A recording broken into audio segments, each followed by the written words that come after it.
Ito ay para sa mga mag-aaral na ngayon ay nanonood. Mula sa mga gurong gumabay ay may pagbating malugod. Tayo ngayon ay dadako na sa ibang baitang pagkat iyon na ang kasunod. Magkakaibang paaralan ang papasukan kaya't sa isa't isa ay mabubuklod.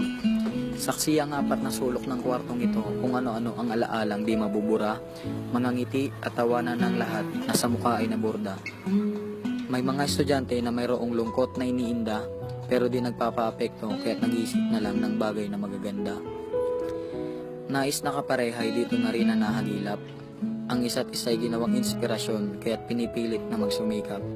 Kung kaya't gano'n na lamang ang suporta sa pag-ibig na nahanap dahil kanila nang nakamtan ang taong matagal nang pinapangarap. Lumubog man ang araw ngayon at mabalutan lahat ng dilim.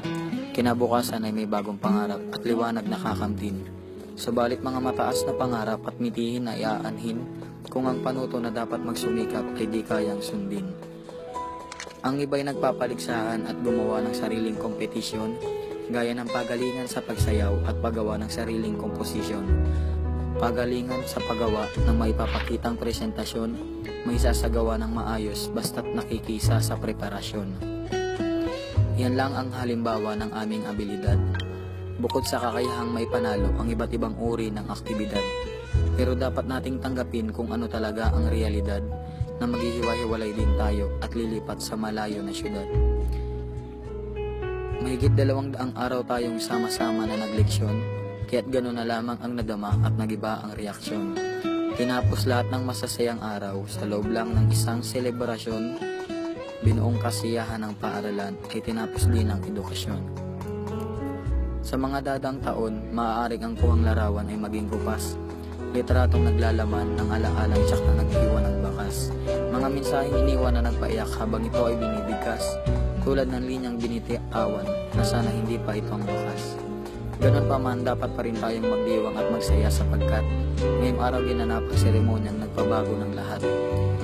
Nag-iwanan ng mga mensahe sa kapwa kapangkat, mensaheng naglalaman ng pagpapaalala parang sarili ay mapaangat. Mga pangalan ng may parangal ay bahagya ng kinabisado para maging maayos ang pag-awat at pagsabit ng medalya sa entablado. Tulad ng mga natatanging bata at mga mag-aaral na talentado ay nagsumikap na maabot ang pangarap na maging isang taong edukado. Iyan ay natapos sa loob ng isang araw dito sa tanghalan kung saan ginanap ang seremonyang pagbibigay ng karangalan. Isang pagbati para sa mga estudyante na ngayon ay sinabitan, pero bago matapos ito may mga nais muna akong pasalamatan. Salamat sa Diyos, mga magulang at mga guro, ang inyong pangaral ay aming dadalhin.